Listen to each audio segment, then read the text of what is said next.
following podcast is intended for mature audiences. Listener discretion is advised. So, kids shouldn't be listening. Elton says fuck and shit a lot. Sometimes fucking shit, but rarely does he advocate actually fucking shit. You get it. Enjoy the show. It's 1691 in Villon, France. I hope I'm saying that right. Any French people out there? Let me know. So it's 1691 in Villon, France, and there you are. Your whole life laid out for you. You'll meet someone near where you live. You'll marry them. You'll have children. You'll grow old and die. The end. That's the way it goes. The way the world works. The way it's always worked. What you want is irrelevant. Your hopes, dreams, and satisfying that curiosity of yours will always and forever remain something it just could have been and was never really attainable. That'll be your life ticking away. 1 second, day, month, year at a time. If there were an alternative to that, would you go for it? A chance to make a break, and run. Better still, what if that chance, that break, what if it could definitely give you more time to do all those things, to try and see more and just do more? What if it could do that for you? Would you still do it? What if you could do everything that you could, go anywhere and do anything? Everything you could want to do and see for as long as you like, Be immortal. Have immortality. Oh, but there's a catch. The catch being that no one will ever remember you. Is that the price? Is that a price worth paying? Because if not, you get the, predictable, the unsatisfying, the so short time of one measly little lifetime. Quote, that time always ends a second before you're ready. That life is the minutes you want, -1. That's a quote from V.E. Schwab, the author of today's book that I'm going to talk about. So let's get into what it takes to be immortal and forgotten, and all the devil dealing that goes with it.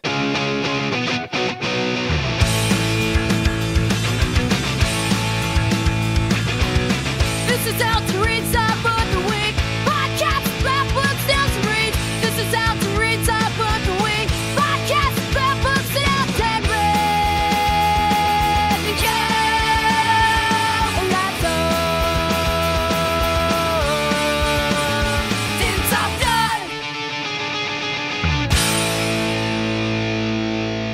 Under the watchful eye of Bob Stratos and Apollo. This is Elton Reads a Book a Week, the podcast that now has twice the page count for added value. My name is Elton, and I read a book a week. The book this time is called The Invisible Life of Addie LaRue. It's a book I saw at Walmart and couldn't afford at the time because, poor. So I took a picture of the cover and carried it in my phone for way too long before finally ending up at a Barnes & Noble. Fucking love bookstores, man. That and I like Barnes & Noble and Books A Million.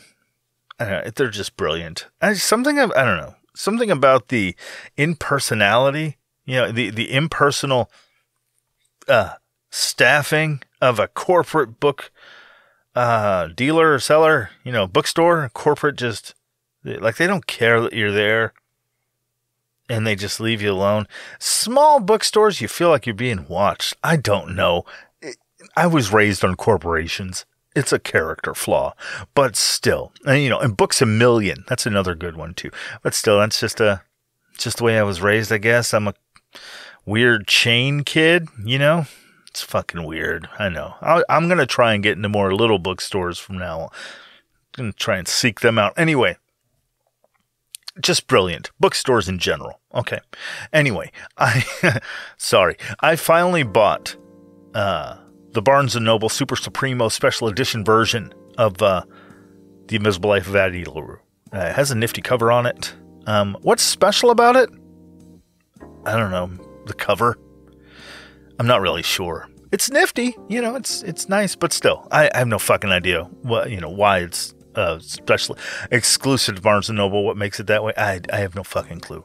Why did I get it? The book? Because I love the shit out of a good, weird setup and rules, like a good world being built. And it's not for a good reason, though. It's so I can nitpick? Yep, mixel-plick. I can mixel-plick the flaws to find holes in the logic and rip it to shreds and drink its blood, wearing its skin like a mask. Look at me! I'm the book I used to be. I used to be a cohesive book, but now I'm but a mask. A weird mask for a man with a hole where his heart should be. That took a weird turn. Oh, yeah, did you? You super bizarre weirdo, you. I know you can't see me, but I'm shaking my head in that methodical kind of way, like in that you're being such a ridiculous weirdo freak kind of way, I get it. Yeah. Right. But here we are again, huh? Oh my golly heck! Did you hear that coming in hot, Elton? It's a smirk. A hard-assed smirk, Elton. All right, I get it. Smirkinating, if you will. Smirkinating. Okay. Smirkitude. I'll workshop it around and see what lands. Okay, I'm moving along. Get it moving done. It along. Move it along, psycho. Hey, I swear, bookskin mass? What was that about? What even is that? Moving along. Yeah, I know. I went into the weeds a little bit, but still, take Addie LaRue, the book, not the character, and wear neither as a face mask. The story is about a girl standing in front of a boy and just asking him to give her immortality in exchange for selling her soul to him/it thing. One of those age-old tales. Now, how that deal is structured, and this is just for me, and in turn how the immortality portion plays out, it's in addition to how the characters are structured, their wants and desires, Addie LaRue's inherent rebellious nature, and blah, blah, blah, blah. Yeah, they're important, sure, but they're beside the point. For me, okay? Look, I'm more or less an asshole by nature. So I like to pick out a flawed logic in the worlds built by those who have more talent and write way, way, way better than me. It's just something I like to do that's terrible. No, I mean, I guess other people can do it too, but I know it's a terrible thing. Just, fuck, I don't know what I'm trying to say. Look, in a loosely related thing that explains my stupid brain, okay, let me explain. Take the Back to the Future franchise, for instance. And just off the top of my head now, the scene in the movie Back to the Future 3, where Marty is being dragged through the streets by Buford Tannen when he goes back to 1885. As he's about to be hanged, Doc shows up with a long-range rifle with a telescopic scope on it that he has apparently invented while being stuck in the past. When Buford and his cohorts start to hang Marty, Doc uses that rifle to shoot the rope, saving Marty and scaring off Buford and his boys, Here's the thing, though, that I think people miss. Doc invented that gun before Marty ever showed up. Why? Sorry, look, I know this is a ridiculous tangent this early on in the episode about The Invisible Life of Addie LaRue, but look, I'm compelled now. I'm in it. I'm like an unmedicated ADHD 40-something. Which, let's face it, probably isn't a simile. Forgive me. So now why did Doc make that gun? He didn't know Marty was going to show up, so why did he make it? I'll tell you why. Because he saw his tombstone in 1955, remembers it, and Doc is secretly a psychotic sociopath. But that's beside the point.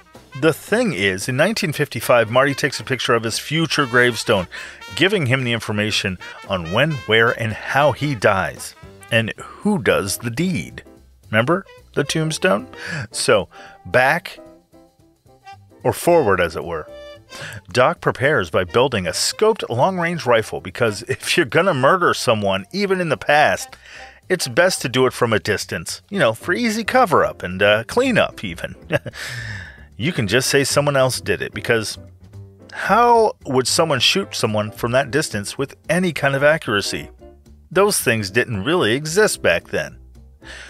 So being that nobody had that long-range sniper rifle back in the day, no one would investigate for one. So he builds it and waits for the day, because he didn't know when that matter of $80 would come up. So he waits. He waits for it to make itself known, to present itself, so he knew when and where to do the deed. Because he can't just kill Buford willy-nilly, time disruption and all that. And morals, maybe, or something, as insane as that sounds, right? I mean, you build a gun specifically to pop a guy, and now you have a moral quandary? Please, that's why I think he's a sociopath. Anyway, regardless, all of this is scrapped when Marty is dragged through town and Doc has to save him by using the only tool he had around that could do the job effectively. His long-range Buford killing machine. An unfortunate coincidence is that this event is also how Doc discovers the matter of $80, which he doesn't put together until after Marty reminds him, and he has to act shocked. Sorry about the rabbit hole, but that's the kind of thing I do when viewing movies and taking in plots and storylines and such. I try to see little holes and explore them. Sue me. That might not have been a flawed logic example, but still, you get it. I'm fucked up, is what I'm trying to say. So, I loved and had a field day with the Invisible Life of Addie LaRue. It was the juiciest conundrum to toss my problem-solving brain into. The book goes about like this. Actually, you know what? Better still. Here's a quick synopsis courtesy of ForbiddenPlanet.com. It's a great nerd website that I highly recommend. They don't know that I said that, so it won't help you much if you go try and telling them about it to get some kind of discount. That's the full price guarantee.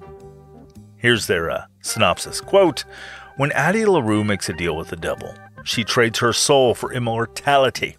But the devil takes away her place in the world, cursing her to be forgotten by everyone.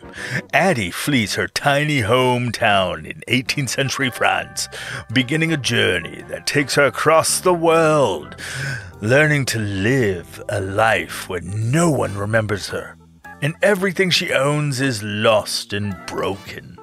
Existing only as a muse for artists throughout history, she learns to fall in love anew every single day. Her only companion on this journey is her dark devil, with hypnotic green eyes, who visits her each year on the anniversary of their deal. Alone in the world, Addie has no choice but to confront him, to understand him, and maybe to beat him. Until one day, in a second-hand bookshop in Manhattan, Addie meets someone who remembers her. Suddenly, thrust back into a real, normal life, Addie realizes she can't escape her fate forever. Oh, short, sweet, and oh so teasy, and I don't know why I did that voice. Still, let's get into it. But, as usual, first, I think learning a little bit about the author is another neat facet of the reading experience to be enjoyed, okay? Well, no fiction reader probably gives a shit, but not me. I don't know. I think delving a little bit into people's lives is just fun. So here we are. The interesting life of not Addie LaRue, but about the author, V.E. Schwab. How was that segue? Huh? Okay, now I'm going to approach this next bit in a different way. Okay, tonally speaking. So here goes. If you like this better, the way I do this next bit here than the way I've done it before. If you've heard previous episodes, which I hope you have, drop me a line at eltonreadsabookaweek@gmail.com. Email plug nailed. Now on to the whole What's It Life of author Who's He What's V.E. Schwab. Should I do the I'm going to do that. I think I'm going to do the voice again. I don't know. Maybe I'll go in and out. That'll be weird. In the shadow-drenched halls of Harpeth Hall School in Nashville, a young Victoria Elizabeth Schwab traced constellations on her textbooks, dreaming of mapping the universe through astrophysics. Born in California in 1987, at the height of the golden age of skateboarding, California, particularly areas like San Jose and Los Angeles, was a hub for skateboarding with iconic skate spots and a thriving scene.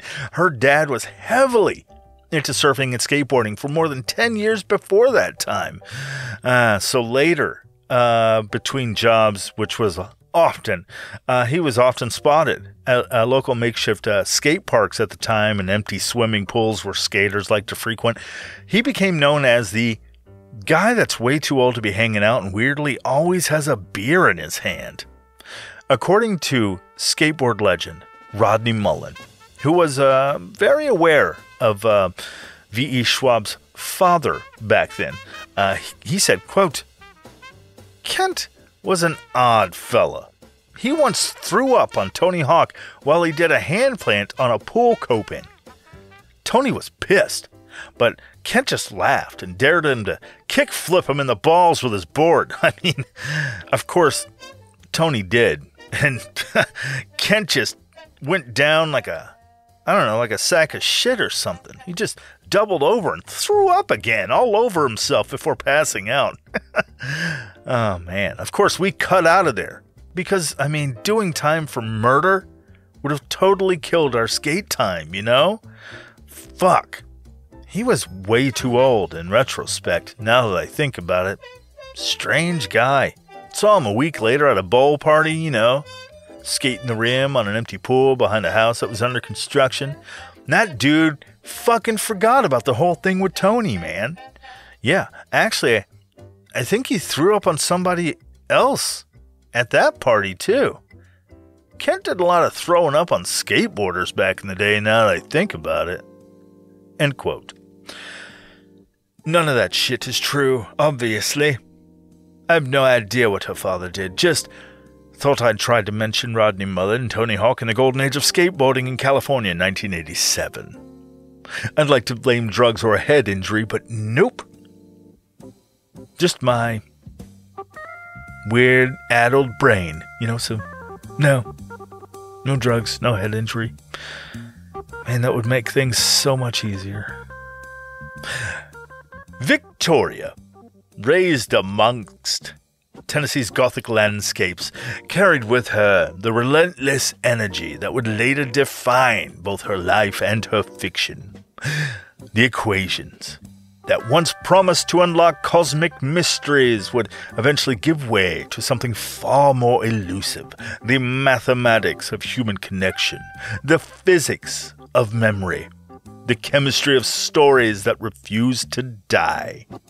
At Washington University in St. Louis, not Washington, weird. The pivot came like a revelation wrapped in a crisis, somewhere between stellar mechanics and art history courses. Schwab realized that storytelling could map the universe better than equations. The Bachelor of Fine Arts she earned in 2009 represented more than a degree change. It was a complete reconstruction of self, the first of many reinventions that would characterize her 20s. This interdisciplinary foundation would later bloom in unexpected ways, most notably in The Invisible Life of Addie LaRue, where centuries of art history became the breadcrumbs of an immortal woman's forgotten existence.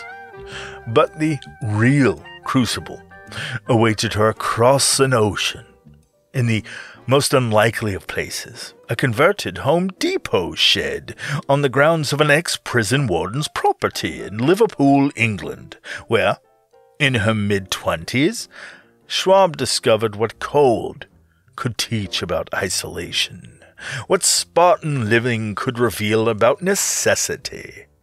This shed was more than shelter, it was a chrysalis. During bitter nights when her breath formed clouds in the unheated space, she began to understand the weight of invisibility, the particular cruelty of being forgotten. The inspiration that would become her most celebrated novel emerged not from the shed's confines, but from the rolling hills of the Lake District, where Schwab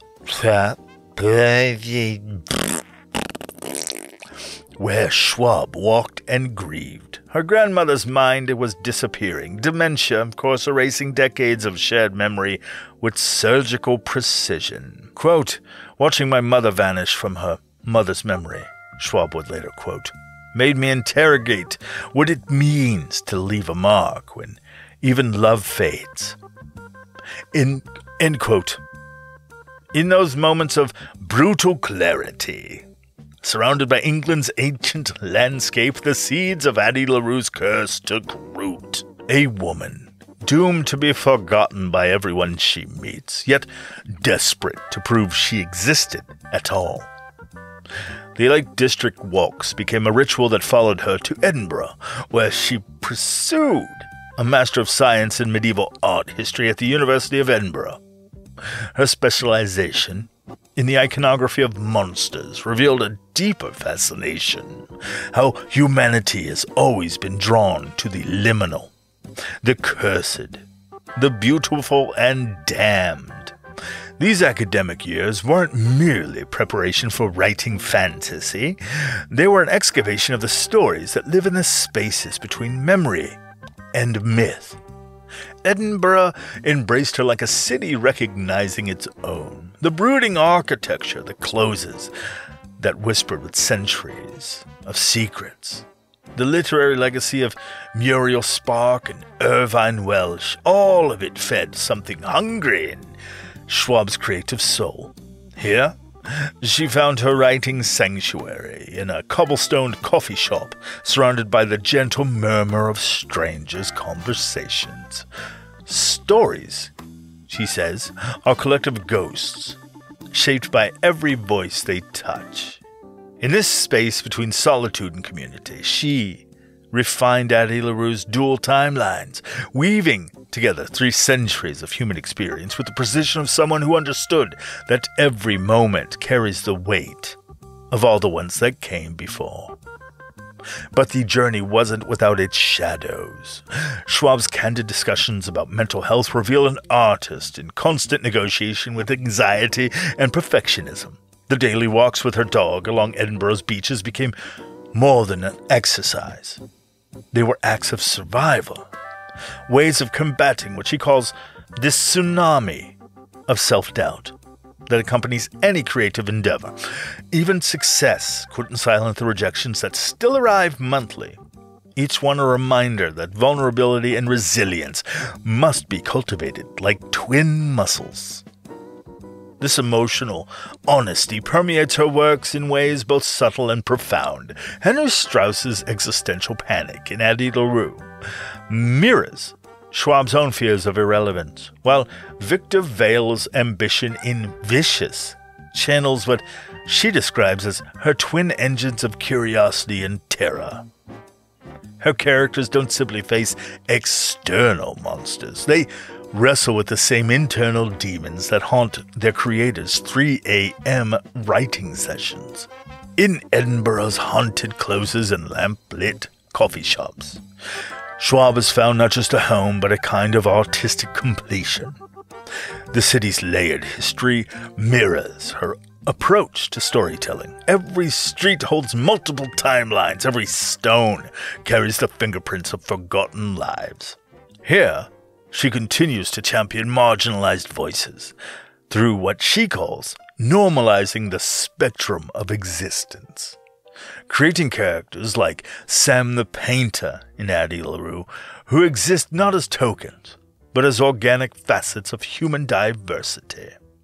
Her mentorship of emerging writers, often conducted through social media's democratic channels, extends this philosophy, Against what she terms the tyranny of perfectionism, she offers pragmatic wisdom wrapped in encouragement, as she told a Minnesota high school student, quote, "Create the work only you can, even if it trembles," end quote.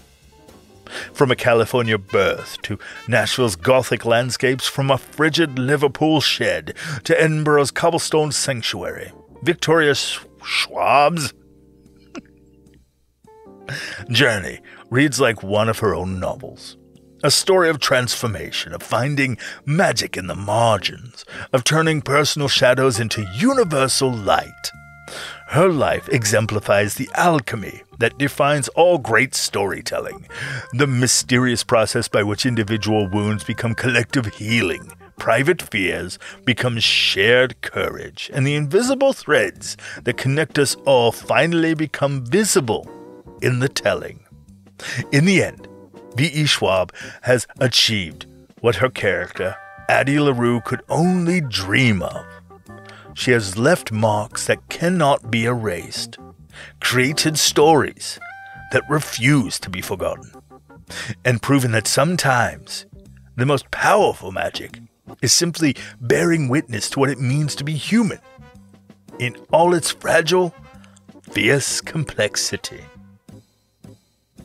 Now, what is this book that V.E. Schwab wrote that description talks about there? What's that all about?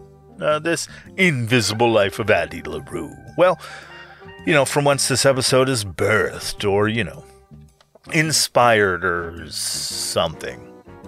I read it. This is the episode that talks about it. This one. What's the book? What the book is it? You get it. Let's explore the invisible life of Addie LaRue, the best-selling and arguably V.E. Schwab's most famous novel. I went a little Kermit the Frog there for a second, didn't I? That was fucking weird. It was New York. Oh my God. It was a New York Times bestseller. Anyway. It was a New York Times bestseller and Pango Books' top-selling book of 2021. And has been captivating readers around the world since that time. That time, most of us were forced indoors due to a deadly virus that killed millions. And yet we still argued then and now whether it was real or not. Stupid people abound. Let's set the scene, okay, about the invisible life of Addie LaRue. Let's set the scene.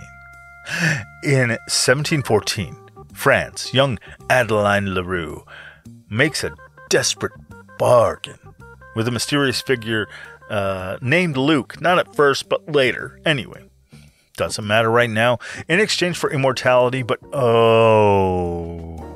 she makes that deal and pays a steep price for the immortality portion. I tell you what, one that I thought was very clever and unique indeed, in that no one will ever remember her after the deal is made and they part ways. For centuries, Addie moves invisibly through history, tracing in a book. Because what am I doing? Addie moves invisibly through history, leaving no trace, not tracing anything. That is, she leaves no trace until one day she meets Henry Strauss in a New York City bookstore in 2014. For the first time, someone remembers her name. Their relationship reveals secrets and bargains and all kinds of shit. And Addie's quest to leave a mark on the world takes a new sense of urgency for her. Critics and readers praised The Invisible Life of Addie LaRue for its lyrical prose, its flowery kind of language, and the innovative structure, how it leaps back and forth. It's very interesting. And the deep exploration of memory, loneliness,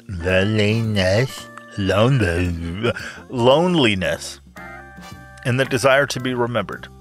However, some found the plot slow-moving, which I can get behind that a little bit.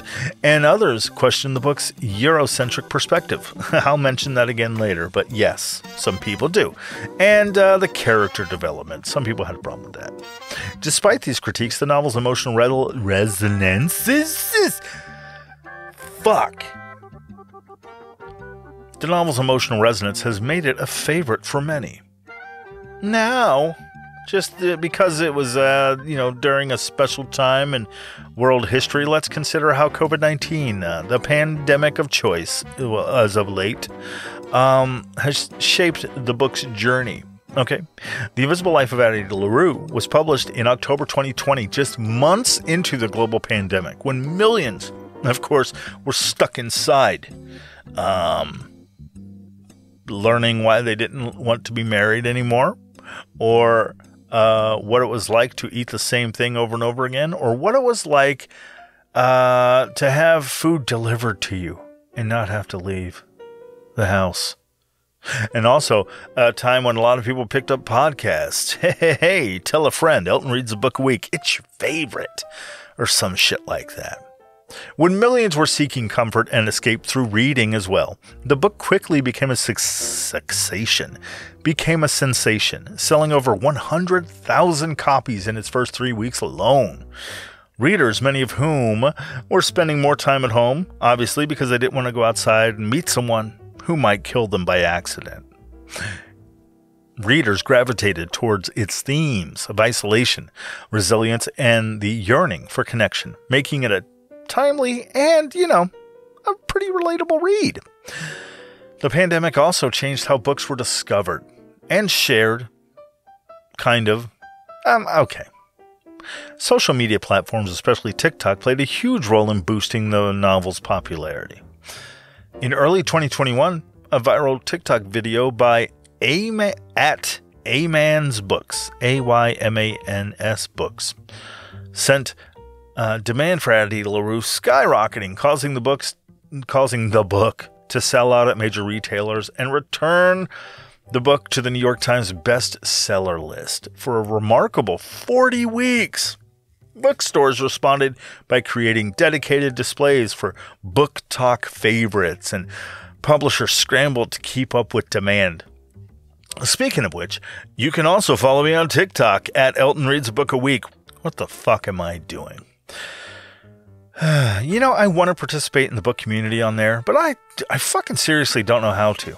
I mean, I do. Okay, you make, fucking videos or whatever, and I don't know how to talk about books. That sounds weird for a guy with a podcast that talks about books. I know, but okay. Look, my thing is, I don't like being on camera. I know in this day and age when people are turning their phones on themselves and just clacking away, just taking pictures of every damn thing they're doing. I don't know. People doing video calls and shit in the shower. Not shitting in the shower, but doing video calls and shit while in the shower. But see, that sounded weird. Still no shitting in the shower. Just videoing. Just doing video calls and stuff in the shower. It's weird. I've never been one for cameras. Still, that's the first thing. The second thing is, I honestly don't know how to talk about them. Books, that is. I think every book I read has some value.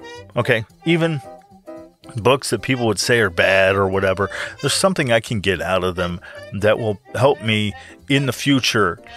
Informational wise, informing me about technique or getting me to go down a rabbit hole of just something that the book mentions. So all these books to me have some value. So I can't say any of them technically are terrible. So what the fuck do I do? Just recommend every book I've ever... See, I don't know how to talk about... I don't know how to break down books and analyze them. I don't... People on TikTok and out in the world also like a good squabble. And I don't think I could feed into that. I have yet to find a way to deliver on that. So until I figure that out, you can still follow me on there. That'd be great. And we'll figure out a fun way to fuck it up together. Sorry. Okay. Tangent over. Okay. With the pandemic's disruption to daily life, combined with the rise of book talk, the forces converged, creating the perfect conditions for The Invisible Life of Addie LaRue to become a cultural phenomenon. Readers find solace... You did it, didn't you? The phenomena. You just did it again. I knew it. Readers found solace in Addie's story, which mirrored their own experiences of isolation and the search for meaning in certain... Fuck. Readers found, I'm just going to do it again. Readers found solace in Addie's story, which mirrored their own experiences of isolation and the search for meaning in uncertain times. Phenomena. Phenomena. Phenomena.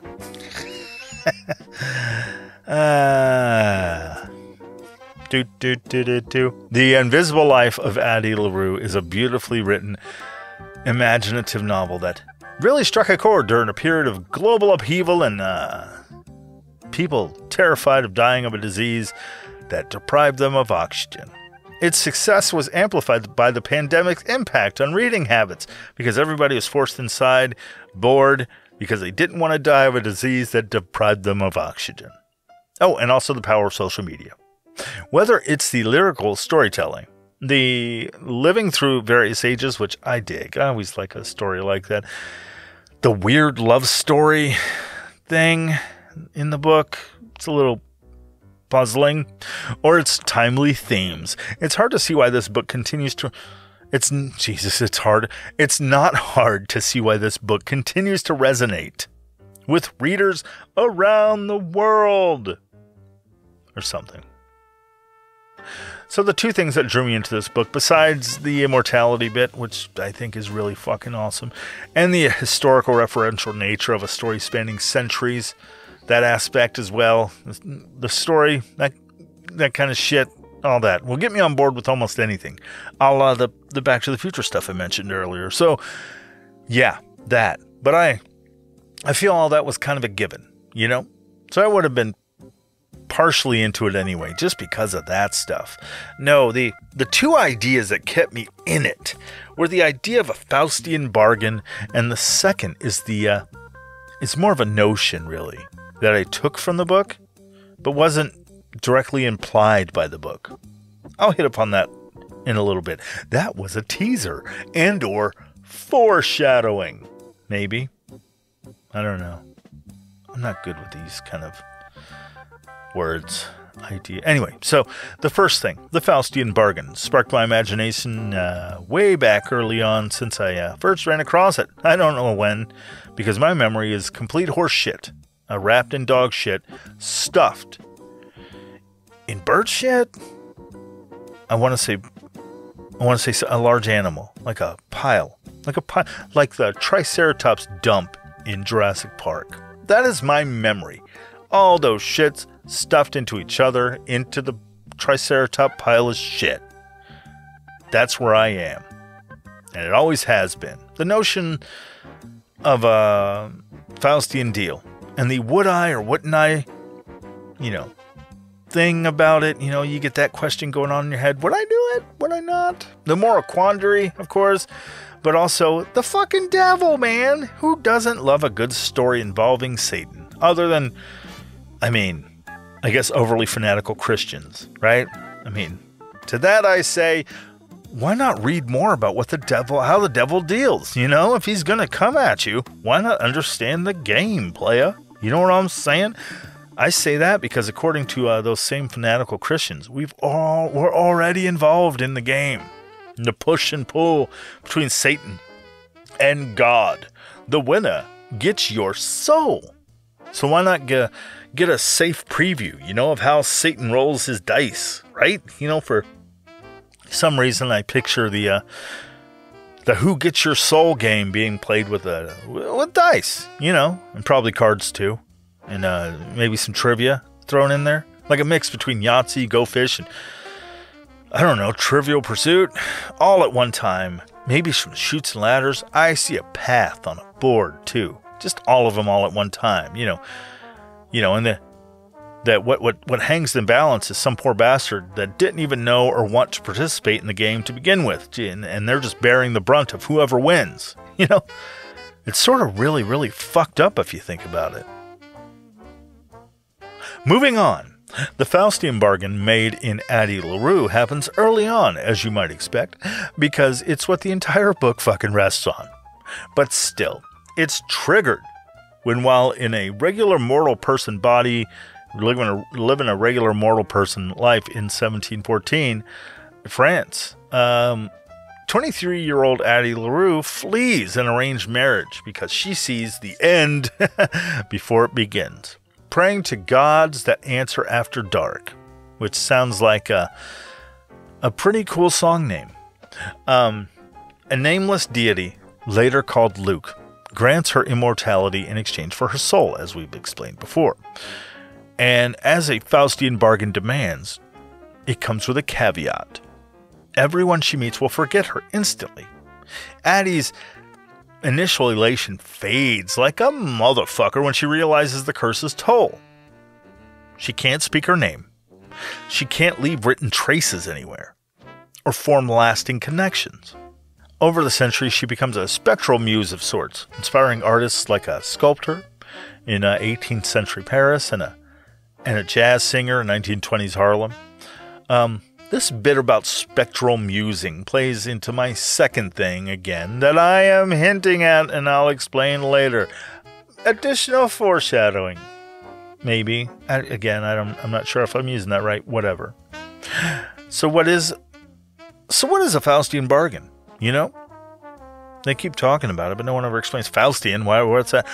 Why is it so damn fun to play with and read about and enjoy? And also cause religious folks to flip the fuck out, because deep down we all have Satan and his/her/its joyous place in our lives. It's just human nature to want to go to hell on the back of a legacy of sin. Oh, those sweet sinful memories. No, not that. Nope, it's the idea of winning a grand prize by playing a winner-takes-all game and outsmarting the nefarious, all-powerful entity on the other side of the game. To those fanatical Christians out there, see what I'm saying? Get what you want and defeat Satan at his own game. Win, fucking win. Pick up your copy today. The Faustian bargain stands as one of literature's most enduring and psychologically complex tropes. Oh boy, representing humanity's eternal struggle between desire and consequence, ambition and damnation. This literary motif, which centers on a pact with supernatural forces, typically demonic, you're not just your regular everyday dealings, in exchange for knowledge, power, or material gain, has evolved significantly from its medieval origins to contemporary interpretations. The development of the careful what you wish for twist within this framework has transformed the trope from a straightforward moral warning into a sophisticated exploration of unintended, my God, that's a whole word I can say, the exploration of unintended consequences, ironic fulfillment, and the paradoxical nature of human desire. Through centuries of literary evolution, the Faustian bargain has served as both a mirror reflecting societal anxieties and a vehicle for examining the fundamental tensions between human ambition and moral responsibility. The conceptual roots, of the Faustian bargain extend deep, like a Russian hacker deep, taking it deep into medieval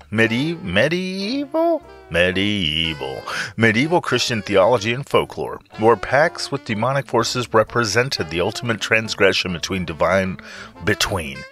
the ultimate transgression against divine order. I keep wanting fucking medieval. I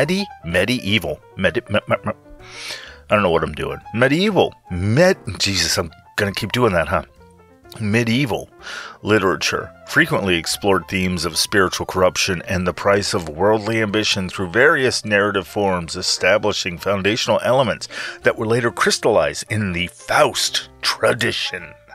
The medieval mind, steeped in concepts, my goodness, that's a word, steeped in concepts of divine hierarchy and moral absolutes, provided fertile ground for stories that examine the consequences of rejecting divine authority in favor of supernatural shortcuts to power or knowledge.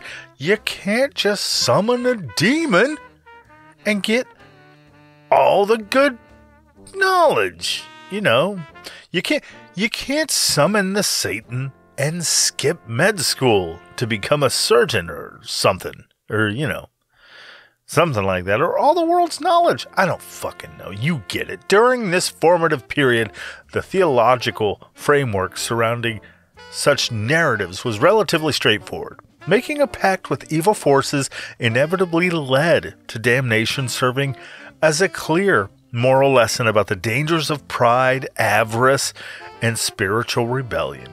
These early iterations focused primarily on the binary opposition between good and evil, with little emphasis on the psychological complexity or ironic twists that would later characterize the trope.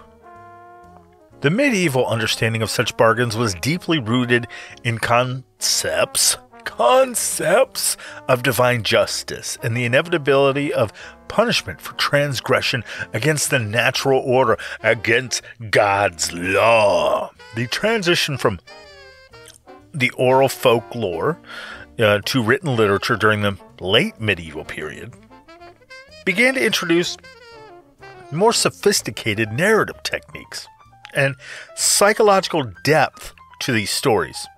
Writers began to explore not merely the fact of damnation, you go to hell, ripping your soul out, but the process by which individuals might be led to make such fateful choices.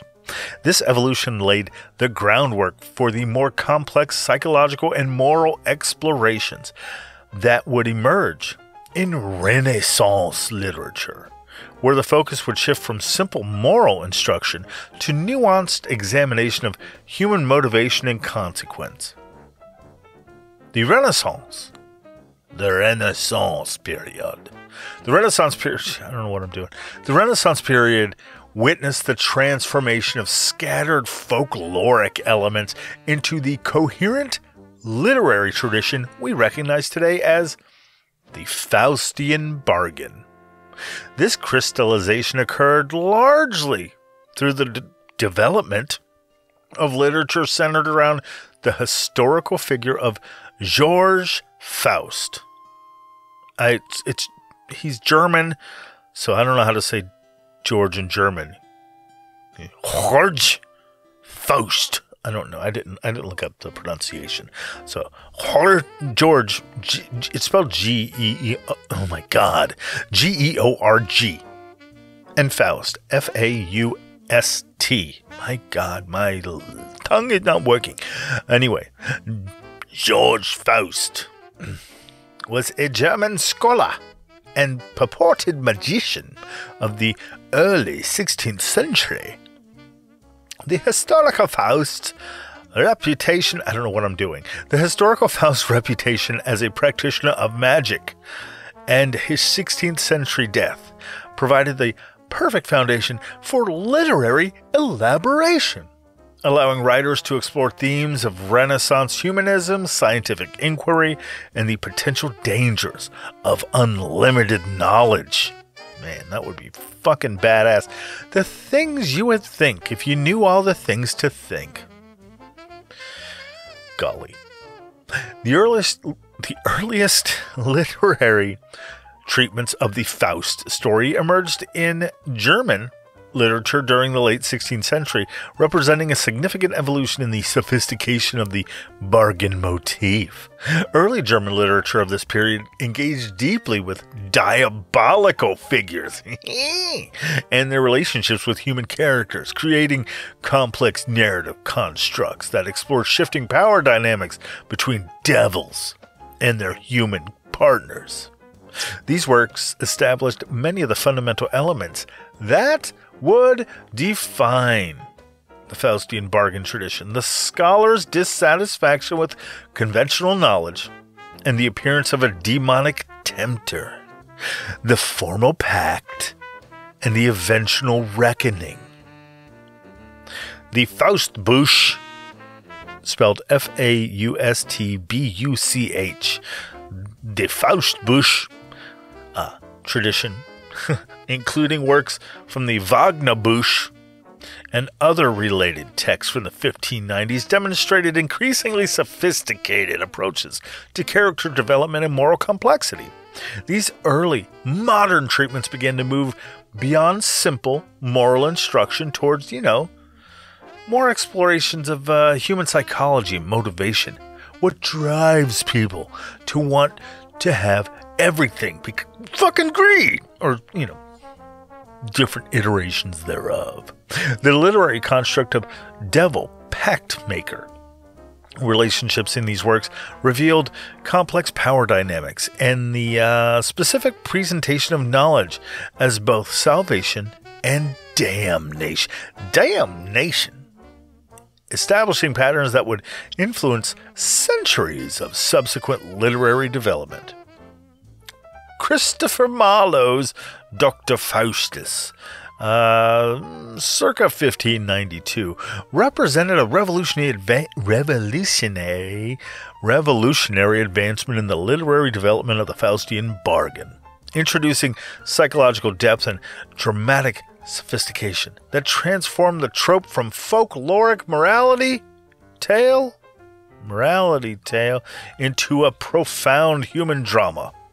Marlowe's treatment elevated the story from simple cautionary narrative to complex exploration of human ambition, intellectual pride, and the tragic consequences of overreaching. His Faustus was not merely a victim of demonic temptation, but an active participant in his own destruction, driven by an insatiable desire for knowledge and power that ultimately consumed him. The theoretical medium allowed Marlowe to explore the internal struggles of his protagonist in ways that previous prose treatments could not achieve. Through soliloquy and dramatic dialogue, audiences witness the psychological progression from initial temptation through the final taking of the soul, creating a more emotionally engaging and morally complex narrative. Marlowe's innovation lay particularly in his portrayal of Faustus as a sympathetic character whose desires, while ultimately destructive, were recognizably human and even admirable in their scope and ambition. This theatrical development also marked the beginning of the trope's expansion beyond German cultural boundaries, establishing the Faustus bargain as a universal literary motif that would speak to audiences across cultural and linguistic contexts. Nailed that word. Fucking nailed it. Marlowe's influence extended far beyond his immediate contemporaries. Establishing dramatic and thematic patterns that would influence centuries of subsequent adaptations and variations. The psychological realism and moral ambiguity he introduced became defining characteristics of mature treatments of the Faustian bargain motif. The Enlightenment period brought significant challenges to traditional interpretations of the Faustian bargain as rationalist philosophy questioned supernatural explanations and emphasized human reason and agency. Writers of this period began to interpret the demonic elements of the story as psychological projections or social metaphors rather than literal supernatural interventions. This shift reflected broader cultural changes in understanding human nature, moral responsibility, and the relationship between individual desire and social consequence. Now, during the Romantic movement of the late 18th and early 19th century, what is happening to me?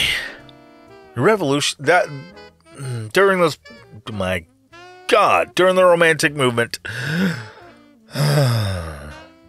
the Faustian bargain was revolutionized, It revolutionized the tradition by transforming Faust from a cautionary figure into a romantic hero whose pursuit of transcendent experience and unlimited knowledge represented the highest aspirations of human nature. Goethe's monumental treatment of the story fundamentally redefined the moral framework of the bargain, presenting Faust's striving as ultimately redemptive rather than damnable. This transformation reflected romantic ideals about the nobility of human aspiration and the value of experience, even when such experience came at a great personal cost. The Romantic interpretation also began to emphasize the ironic and paradoxical aspects of the bargain, introducing elements that would later develop into the careful what you wish for twist. Romantic writers explored how the fulfillment of desire often failed to provide the expected satisfaction, leading to new desires and deeper dissatisfaction. This psychological insight added layers of complexity to the traditional narrative structure, suggesting that the real tragedy lay not in supernatural punishment, but in the inherent impossibility of satisfying infinite human desire through finite means. I don't think I've even fucking covered all of this shit. I don't think I even told you what the story of Faust is, and what a Faustian bargain truly means. Just that how it's developed throughout history is all I've been doing. What the fuck is wrong with me? Okay, Faust is the protagonist of a classic German legend based on the historical Johann Georg Faust. Yeah, that's the G-O-R-G-E. Not G-O-R-G-E. G-O-R-G. Remember, I said that earlier. Johann Georg Faust. He's the erudite Faust is highly successful, yet dissatisfied with his life. As we all are. And that leads him to make a deal with the devil at a crossroads. This is where that comes from. The blues thing with Robert Johnson. You know Robert Johnson, the guy that went down to the crossroads and sold his soul to the devil in exchange for the mastery of the guitar. Really shitty guitar at the time. You think he would have, sold his soul for a better guitar? It was just a cheap piece of shit. In exchange for his soul, Johnson received mastery of the guitar, which, according to the story of him selling his soul, at the crossroads, fuck, I'm terrible. He then used his skill that he got from the devil to create the unique and influential sound he became known for. Robert Johnson's story reflects the Faust legend, where a scholar makes a deal for the fuck Elton. Anyway, Robert Johnson. There's a legend that the blues legend Robert Johnson sold his soul down at the crossroads, just like Faust. That's where it all comes from. Faust went to the crossroads, exchanging his soul for unlimited knowledge and worldly pleasures. The Faust legend has been the basis for many literary, artistic, and cinematic and musical works, of course. Because Faust is unsatisfied with his life as a scholar, and he becomes depressed. After an attempt to take his own life, he calls on the devil, and he forsakes God. And he wants knowledge and magic powers with which to indulge all the pleasure and knowledge of the world around him. In response, the devil's representative, because the devil doesn't just show up when you call him, he sends Mephistopheles, who appears before Faust and makes a bargain with him. Mephistopheles will serve Faust with his magic powers for a few years, just a few. But at the end of the term, the devil will get Faust's soul. Faustus' soul. And Faust will become eternally, I was going to say internally. He will be eternally enslaved to the devil, or Satan, or Beelzebub, or whatever people call him. During the term of the bargain, however, Faust makes use of Mephistopheles in various ways. For instance, in Goethe's drama, which is what we were just talking about, he made many subsequent versions of in Goethe's version, In many subsequent versions of the story, Mephistopheles helps Faust seduce a beautiful and innocent young woman who's usually named Gretchen, whose life is ultimately destroyed when she gives birth to Faust's illegitimate son. Realizing this is an unholy act, she drowns the child and is sentenced to death for murder. However, Gretchen's innocence saves her in the end, and she enters heaven after having murdered her sin baby. In Goethe's rendition, Faust is saved by God via his constant striving in combination with Gretchen's pleadings with God in the form of the eternal feminine. However, in the early versions of the Faustian tale, the Faustian bargain tale, Faust is irrevocably corrupted and believes his sins cannot be forgiven. When the term ends, the devil carts his sorry ass off to hell. Don't make deals with the devil, because he'll cart your ass off to hell. And, then Mephistopheles is over in the corner just being like, dealing. That's what I do. I don't know why I said that. Any fucking way. Elton, you know what I have a need for? A craving for? What I have a hell, almost an addiction for? Let me tell you. Sweet, sweet ads. You hear me? You know how I get my fix for dem shits, E-Dog? With a fucking ad break. Give me that ad break, sugar. Give it to me. Where was I? Right. Sorry. Contemporary treatments of the Faustian bargain have increasingly emphasized psychological realism and social commentary over supernatural elements, reflecting modern understanding of human psychology and social dynamics. Modern writers have used the bargain framework to explore themes such as corporate corruption, political compromise, technological dependency, that's a Black Mirror kind of shit, and the commodification of human values.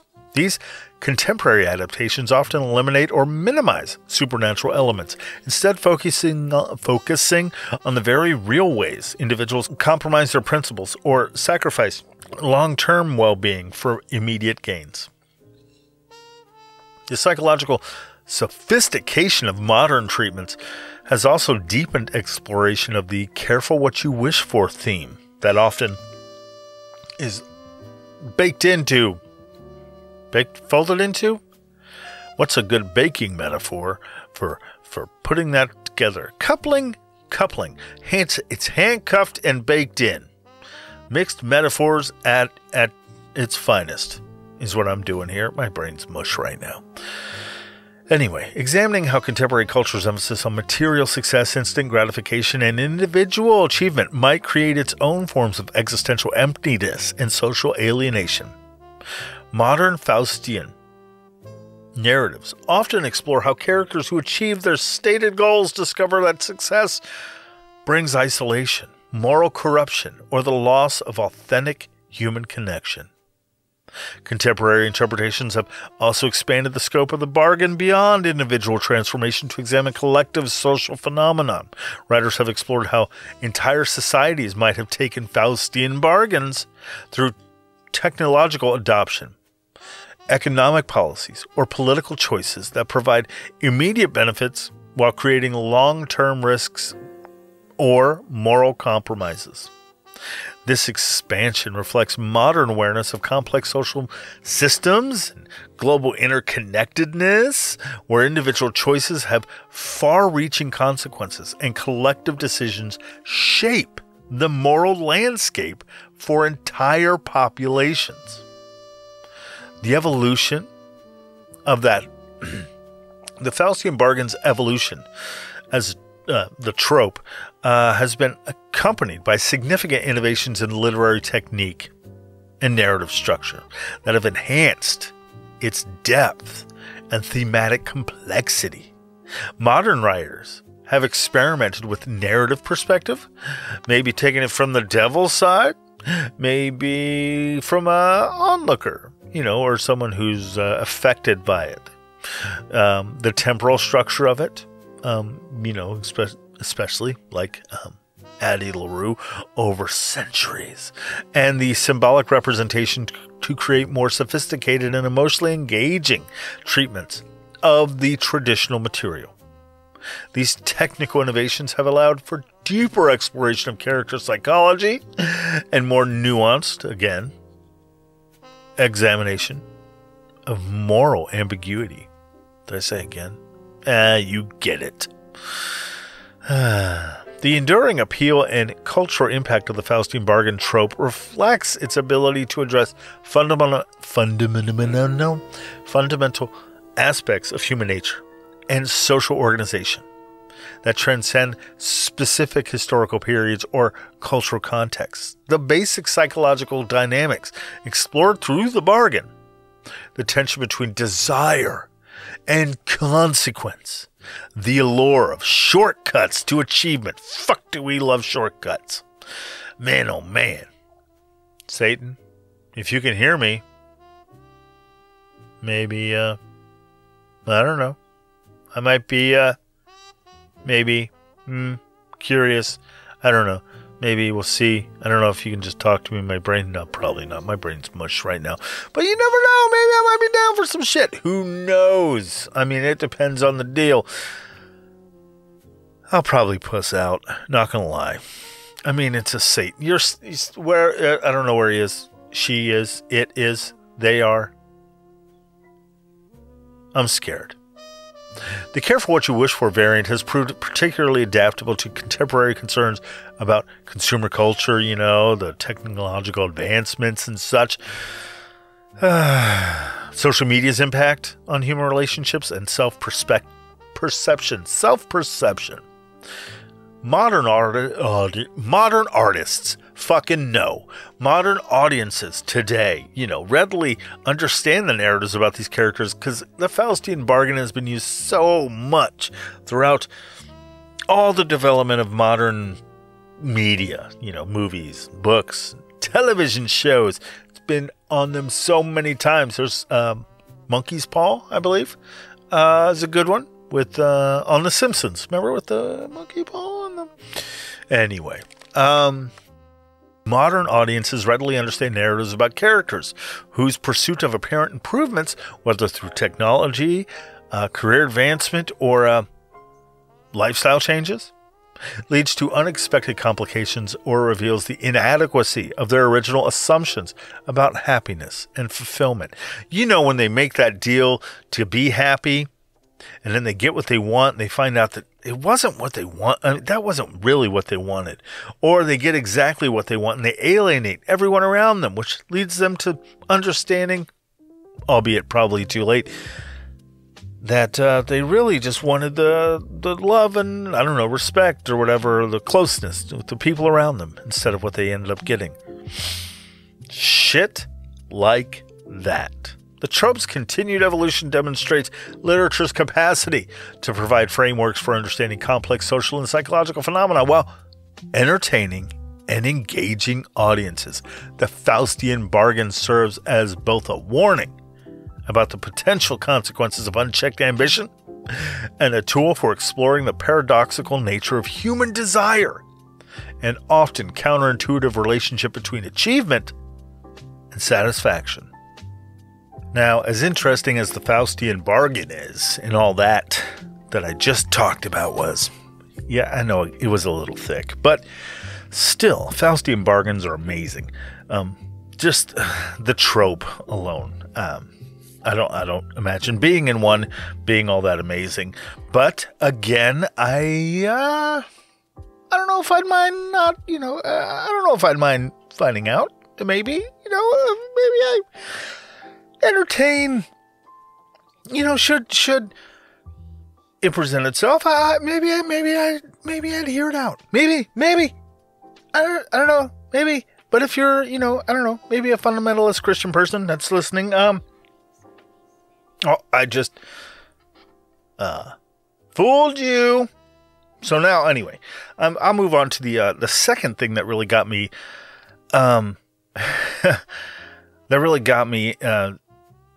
when I read the story, when I read the book. Another thing that I'm pretty sure I just conjured up myself, so to speak. And as it wasn't directly addressed in the book proper, the idea of how people incorporate how others see them into their own sense of self, their own identity. Like the character of Addie is rebellious by nature, which I liked. When Luke, the ghostly black demon devil figure, visits her later in the book, inquiring as to whether she's ready to give up the ghost, ready to toss her soul his way because she's tired of living and wants to die already. She defiantly tells him no every time. It's implied to spite him, to be like, you're not getting this from me just because fuck you, that's why, which is great. But during the course of the book, I believe it morphs into her wanting to defy her handicap as well. The handicap being remembered by others. And what I feel happens is that she sees that as like a facet of her own identity in a way. And that now that it's not there, she wants to work around it. She observes, while she can't be remembered in the short term, her influence can be incorporated subconsciously as an inspiration of sorts for others.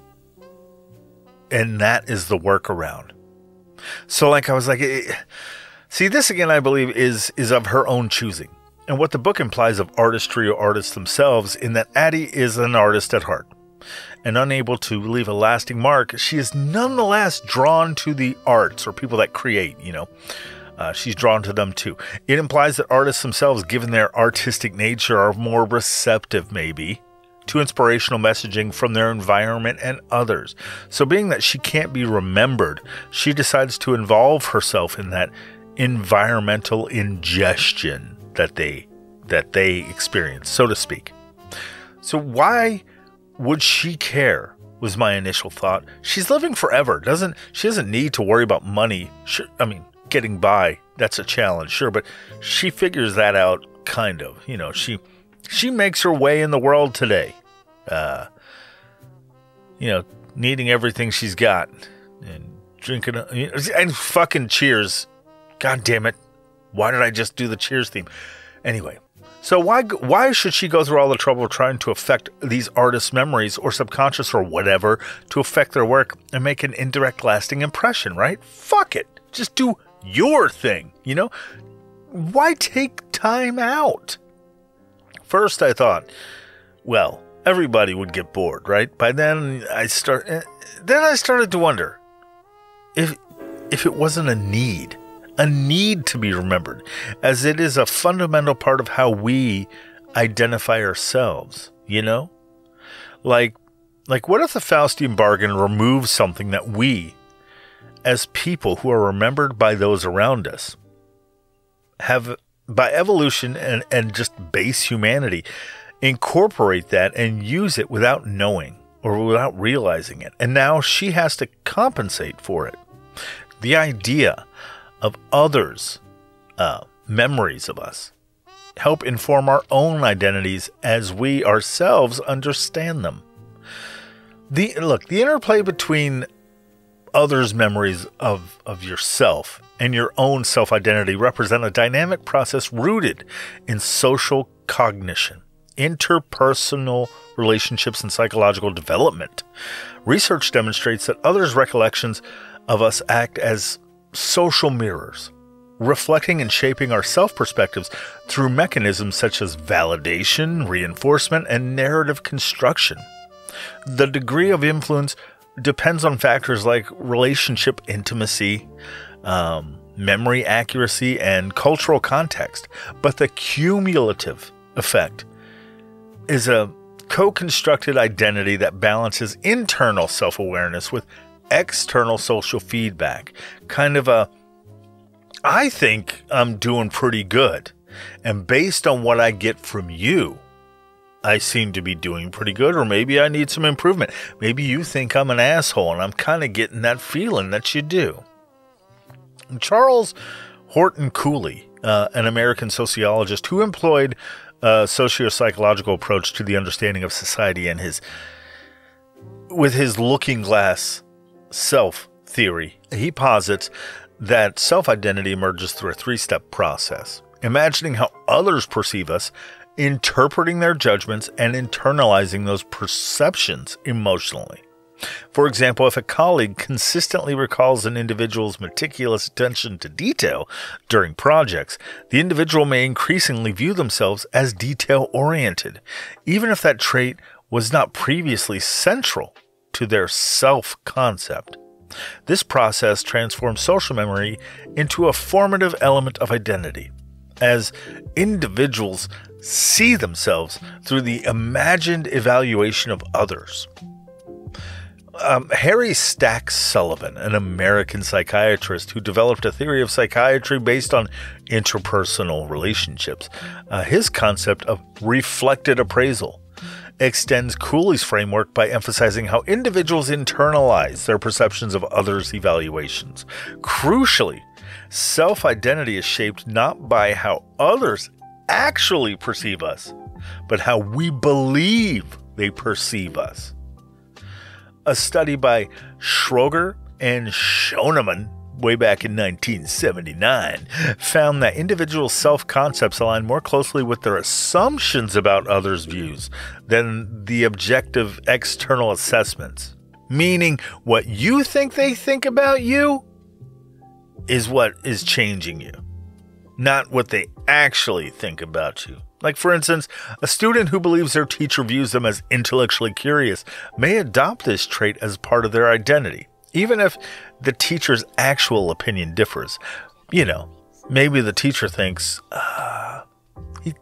they're kind of stupid. Like, not a regular stupid. Like the kind of stupid that's painful to watch. They're that kind of stupid. And on the other side of that, of course, the student is thinking, Teach thinks I'm a genius. They think Teach thinks I'm smart. Smart. When others remember specific traits or actions, they validate those aspects of an individual's identity. Repeated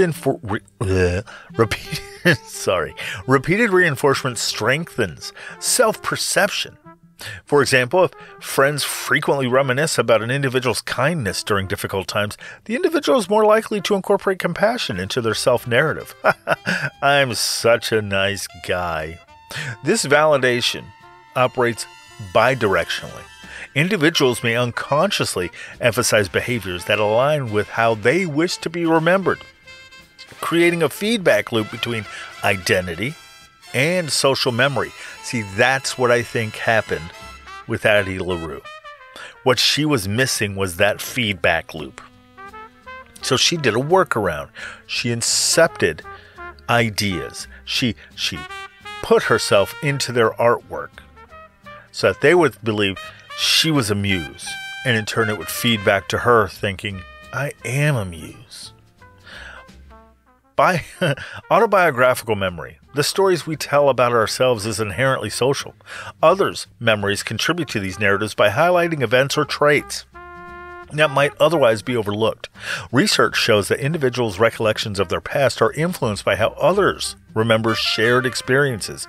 For example, a sibling's vivid memory of a childhood achievement can become a cornerstone of an individual's self-concept, even if the individual had previously minimized the event's significance. Other memories can also influence identity through contrast. When individuals observe discrepancies between how they remember themselves and how others recall them, they may adjust their self-perceptions to resolve cognitive dissonance. A 2022 study, goodness, I don't know where my mouth is going now. A 2022 study, why don't I just fucking read it like that? A 2022 study found that participants who discovered friends remembered them as more outgoing than they self-identified, began to adopt more extroverted behaviors over time, suggesting that social memory can catalyze identity evolution. All right, I'm done with that. That's kind of hurting my voice a little bit. The impact of others' memories on identity correlates strongly with relationship closeness, too. Romantic partners' recollections exert a greater influence than those of acquaintances, for instance, due to deeper emotional investment, and more frequent interactions. Fucking. No, I guess not always fucking, but fucking. For example, a partner's memory of an individual's resilience during a crisis may strengthen the individual's self-view as resilient, whereas a casual acquaintance's similar recollection might have negligible effect, might not even fucking matter. A critical paradox lies in the gap between others' actual memories and individuals' perceptions of those memories. Felsen, in 1993, demonstrated that individuals often misjudge how others view them, partly because people tend to withhold critical feedback. Like, for instance, an employee might overestimate their manager's positive recollections of their performance, leading to an inflated professional self-image that classes? Classy. That clashes with objective evaluations. In collectivist cultures, where group identity often supersedes individual self-concept, shared memories within communities play a pivotal role in shaping personal identity. Collective memories, such as a family's narrative about an ancestor's perseverance, can become internalized as personal traits, blurring the line between individual and group identity. Conversely, in individualist cultures, personal achievements remembered by peers may hold more sway over self-concept than communal narratives. A 2025 ecological monument? Oh, goodness, listen to me. A 2025 ecological momentary assessment study revealed that reflected appraisals, beliefs about others' views, exhibit greater stability than self-appraisals, personal evaluations, suggesting that others' memories act as an anchor for identity consistency. See, this is also the Addie LaRue thing. I felt like because she wasn't able to have anyone remember her, she had to get a workaround to make this happen, to have her identity have a consistency, an anchor point. That is what the inspiring artist was all about, to anchor herself, because without other people remembering her, she lost part of herself in the mix. Anyway, participants who perceived consistent positive feedback from others reported more stable self-esteem, even when their self-appraisals fluctuated daily. Conversely, individuals with highly variable reflected self-appraisals experienced identity instability, correlating with mood swings and anxiety. Childhood studies highlight the formative role of parental memory in identity construction, too. Parents who frequently recount stories of a child's curiosity or kindness reinforce those traits as core identity elements. By adolescence, peer memories become influential. Strangers, fucking Jesus, Elton, read what's written. Teenagers, let me start the damn sentence over. By adolescence, peer memories become influential.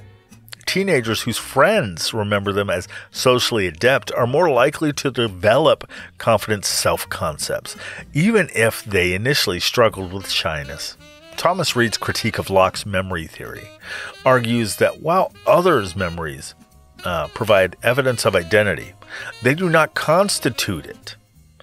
This distinction underscores that social memory informs but does not define self-identity. For example, a public figure may be remembered by millions as charismatic, but their private self-concept could emphasize introversion, demonstrating the coexistence of social and personal identities. In the modern day, social media platforms immortalize others' memories through posts, tags, and comments, creating a persistent digital identity. When individuals may feel pressure to align with that individuals may feel pressured to align with. A 2024 study found that users whose online personas diverged from their offline self-concept, reported higher rates of identity dissonance, particularly when peers frequently referenced outdated digital memories. That's crazy. Therapists increasingly address identity distortions stemming from mismatches between self-perception and others' memories. Cognitive behavioral techniques help clients reconcile these discrepancies by examining evidence for and against perceived social evaluations. For example, a client who believes others remember them as incompetent might analyze past interactions to identify counterexamples, gradually reshaping their self-concept. So all around, others, Jesus, I just stumble over that for no fucking reason. So, others' memories of us profoundly influence self-identity through validation and that narrative construction. Your own personal story is informed by the memories of others, and social comparison too, and it's moderated by the depth of the relationships, cultural context, and how accurate those memories are. While the external memories provide some critical social feedback, individuals retain agency, curating which memories to internalize. You choose whether that fucking dickhead's memory of you is of any importance to you, so you can use it to change you, hopefully for the better. And the digital age amplifies this dynamic, necessitating conscious navigation between the self we live and the self others remember, through all those online posts and Instagram and face fucking book. Future research should hopefully explore interventions to mitigate identity distortion caused by persistent or inaccurate social memories, particularly in online environments, because the internet is fucking us up in more ways than we can imagine. My God. Look, so anyway, that the memory of others, I believe, is what Addie LaRue eventually tries to work around. That it's not giving her that feedback loop, and that she, or all of us, kind of work with and need in a way. And I feel like she didn't understand she needed it until it was taken out, like a sliver of something we've all had our entire lives is just missing for her, and she has to figure out how to get it back in a satisfactory way for her. Anyway, sorry, that's just something I got out of it, because it's an interesting book. I mean, yes, it has its faults, of course, as every book does. And some folks have taken umbrage with what they perceive to be the way it's written, the flowery writing for the writer's sake. Just to write flowery, anyway. But I don't know. I liked it. Sometimes it's nice to see a poetic element in just regular writing. I don't know. Not everything has to be Hemingway, with the minimalist approach. I do agree that it is, I did feel like it was very Eurocentric, meaning Addie's ability to travel anywhere. She could go anywhere and stay for however long, she lives forever. She could stay in, Tokyo for 200 years. Anyway, but it only seems like she visits European countries or European adjacent countries, never anywhere else, like Mongolia or Brazil. I mean, she explicitly states to the demon Luke guy thing, the darkness incarnate soul dealer, that one reason she's going to go on living is because she saw an elephant in Paris. I mentioned that earlier too. And that she would never have been able to do that or see that or, experience that in her tiny little village if she had just lived out her life there, and gotten married and all that. Yet, why wouldn't she travel and see something like elephants roaming across the Serengeti?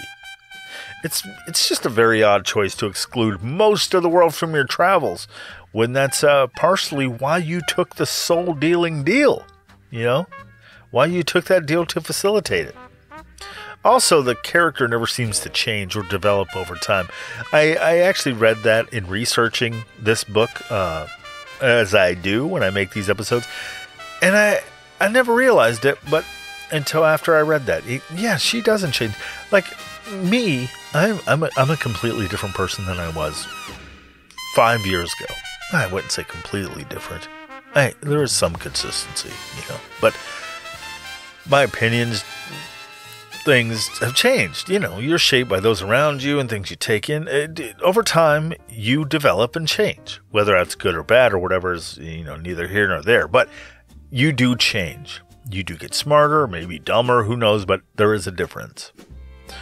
The fact that she remains the same strong-willed young woman who left her French village hundreds of years ago, instead of, you know, allowing the locations, cultures, and experiences to shift and alter her personality, as, you know, like I said, would happen to any other fucking person on the planet.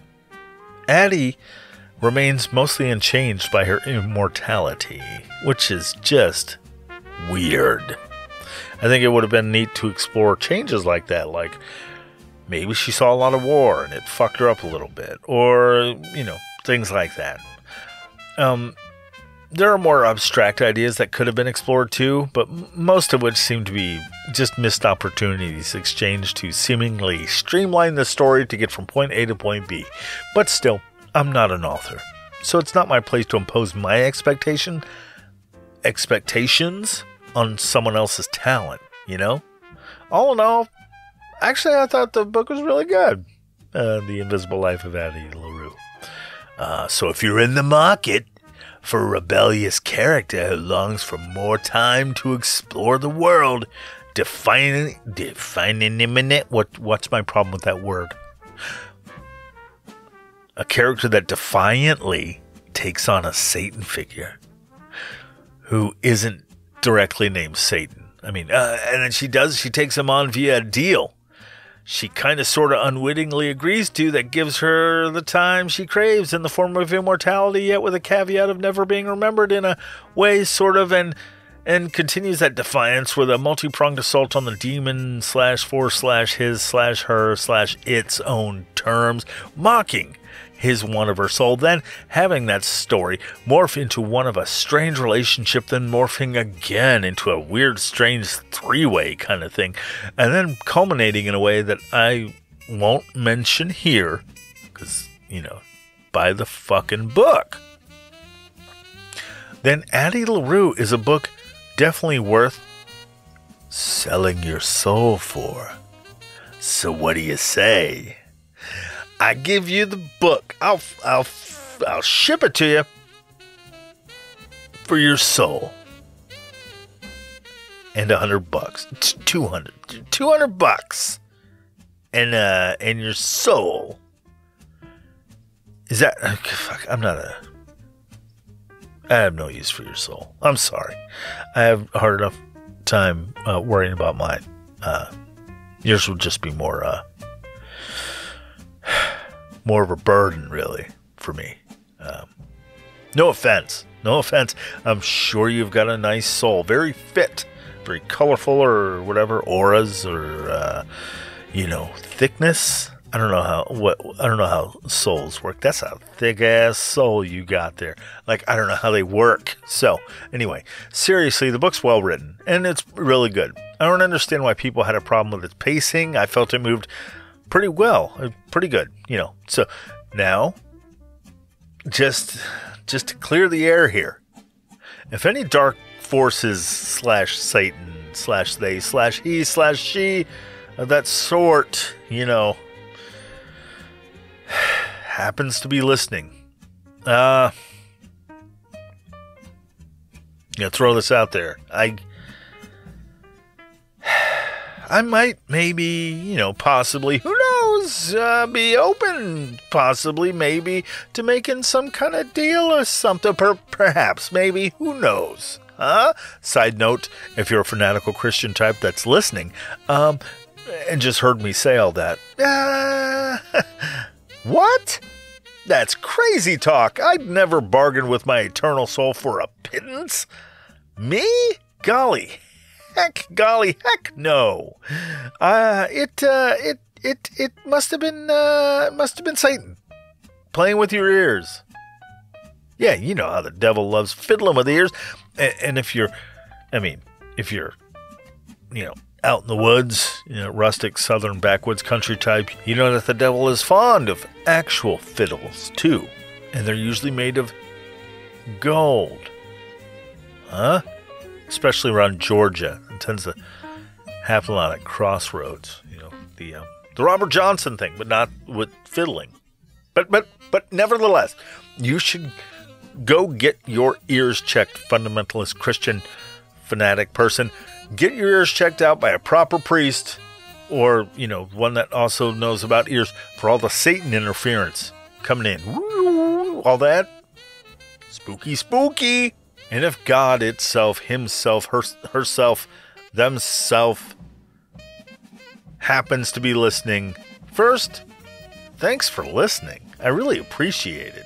Tell the world, please, from a mountaintop, or etch something in stone and lay it out. Listen to Elton Reads Book a Week, wherever you get your podcasts. God approved. That would be great. Anyway, if you are, listening, I always appreciate every listener I can get, especially the omnipotent / omniscient kind. I mean, very cool, impressive, no doubt. Please, appealing to your forgiving nature, of course, disregard everything I just said about cutting deals with any opposing teams, as it were. It was a joke. As you know, that is something I am prone to do.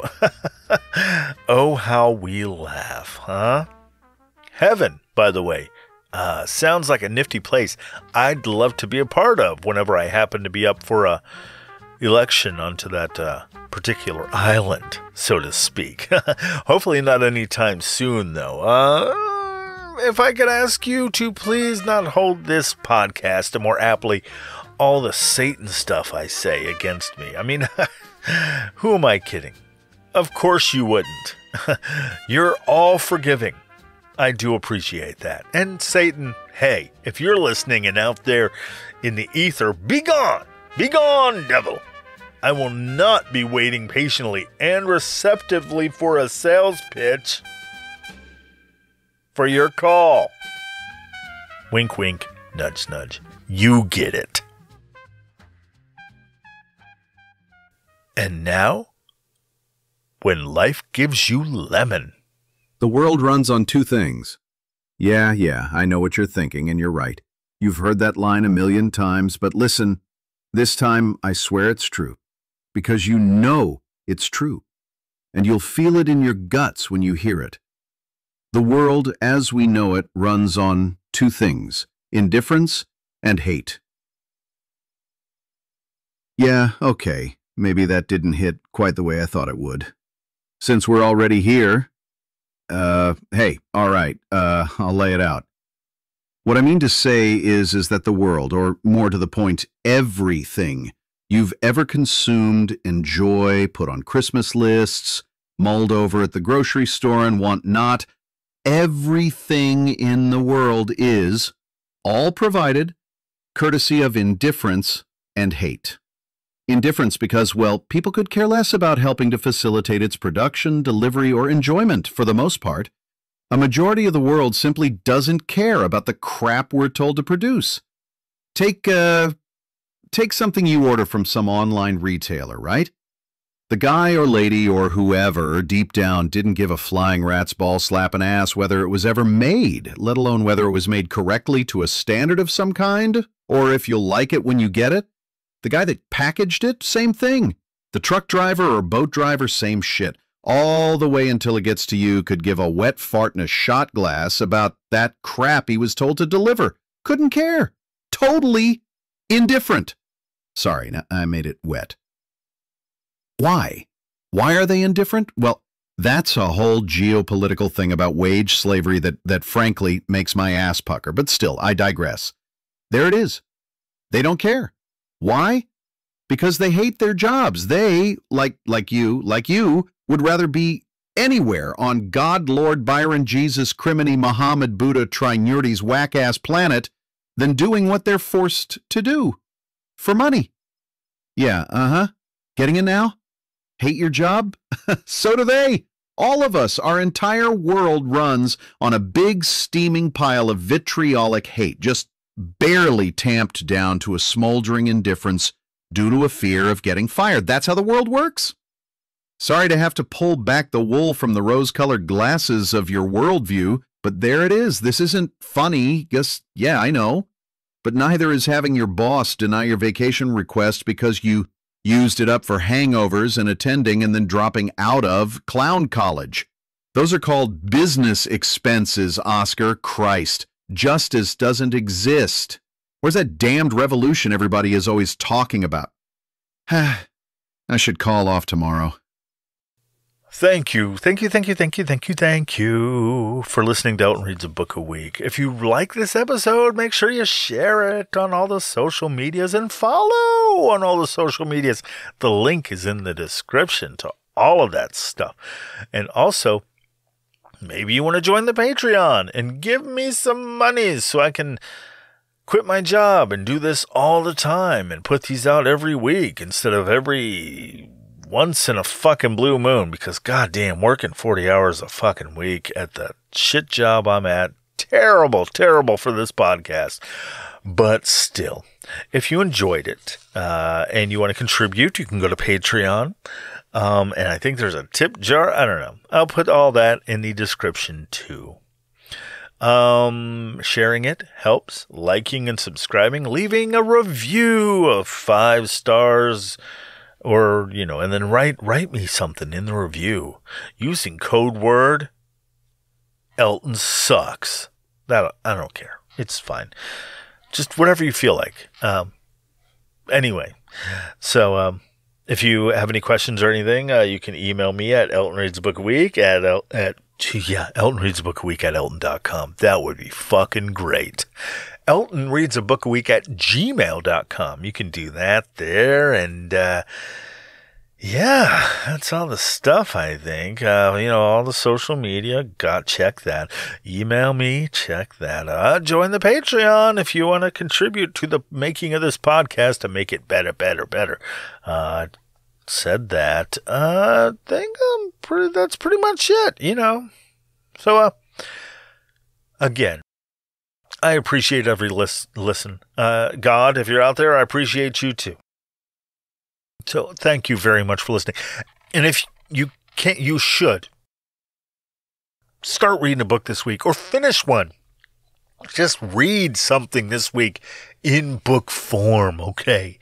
Don't let them die out. My God. So thank you for listening. I appreciate you. Bye-bye now. Bye-bye. Bye-bye. Bye-bye. Bye-bye. Bye-bye. Thank you. Bye-bye.